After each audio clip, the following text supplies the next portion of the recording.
Hi, this is Baltimore, and if you want me to shut up about myself, and then skip to this timestamp. And no, I do not have sponsors because I'm not that cool, but I'm still figuring out what exactly I want this channel to be. I definitely, one thing I don't want to happen is I don't want to like blow up. I don't want to be recognized wherever I go. There's no reason for me to have yagillions of followers or anything because I'm not an author. I don't know anything about writing. And then I also had this thing where I said I was going to upload on Fridays. Fridays? I have a 9-to-5 job. I am drunk on Fridays. So, unlike some people, I am an extrovert. So yeah, no, I'm not uploading every Friday. But the truth is, editing blows. I have to look at my face. I have to hear my dumb voice. I have to look at my dumb mistake. Nobody told me how silly editing is. And honestly, I don't edit. I do this all in one take. You really think I want to be out here in Baltimore for like 4 hours? No. And that's the thing. I love making videos. I am outside. I am running. I get to chase after a thing. My friend is here. It's really exciting. I'm channeling my inner golden retriever.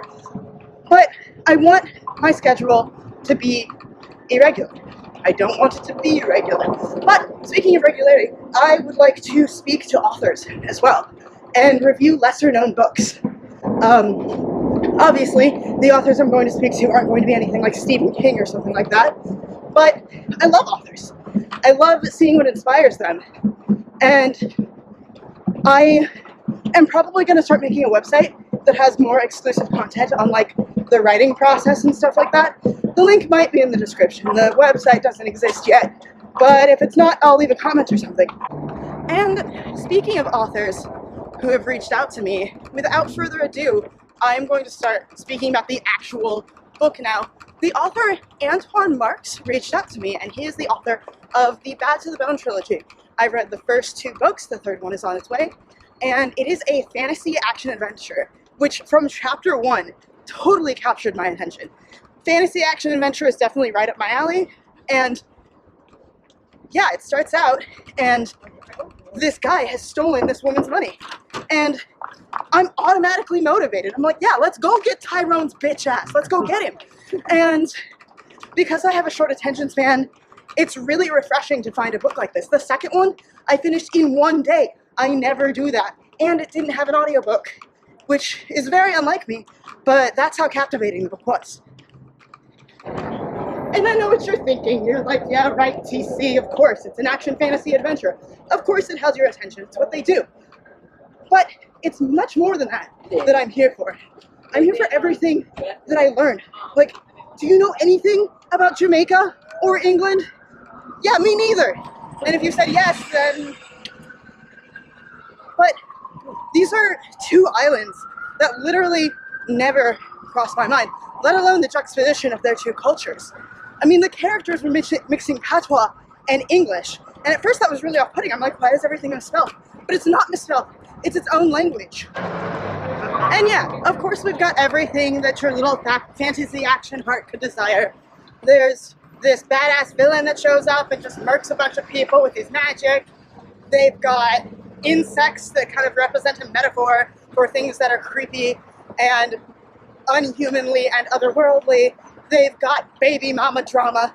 But these things are kind of the mediums by which this British Jamaican culture is expressed.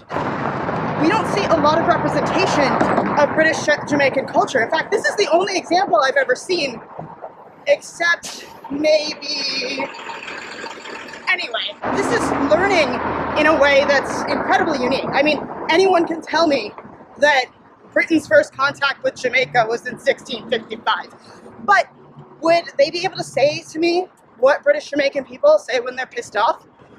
Would they be able to tell me how they interact with their romantic partners? Do they tell me how British Jamaican mothers speak to their sons? Would they tell me what would happen if their superstitions were to come true? That is culture. That is representation. Because the next best thing to learning these types of things about that culture is literally marching my ass over to Britain myself and talking to them myself. And I can't afford that. And there goes that word again. representation. Everybody talks about representation so that those people can see themselves and so that those people can have role models. And I get that. I like seeing myself represented in media. That's always fun. And in this book that I read, it is about women that look a lot like me. But there's more to it than that. It's not just that they look like me. They are from a culture that is completely different to mine. And that's still important to me because this is a culture that I can learn about. For instance, the magic system that they use is called Obeah. Forgive me if I'm pronouncing that wrong, but I didn't know about Obeah. My illiterate ass probably would have called it voodoo if I didn't know any better. And I wouldn't have known that the really distinguishing feature between Obeah and voodoo is that everybody practices it individually. And you can see that in the characterization in Bad to the Bone. You can see the differences in the means by which the characters manifest this type of magic. There is light in it, there is darkness in it, there is purity in it, and there is corruption in it. And I love that. I would have never known about this system, and the thing is, this isn't a system that was just made up. This is a system that has a history, and it has a lore that people can actually believe in. Using this as a magic system really enlightened me.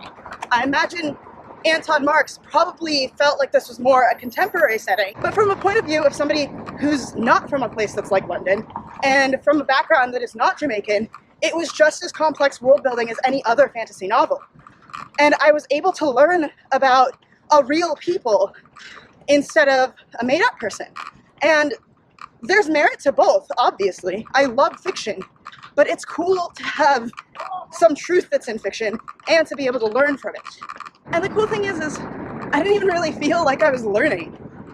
And it wasn't even just Jamaican culture either. It was a monolith of a bunch of different cultures that have touched contemporary London.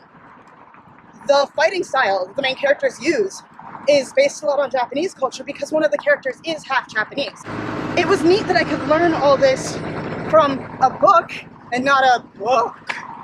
And the thing is I usually don't rate or recommend books on this channel, but I think this one deserves a little something different. It is very unique and very special, and it's worth recommending. So anybody who likes really fast-paced action and fantasy and wants something that's totally different from the usual elves and dragons and European shit that we already know about, definitely check out the link in the description. It is going to be there, and I recommend that you check it out. It's called Bad to the Bone. Bye.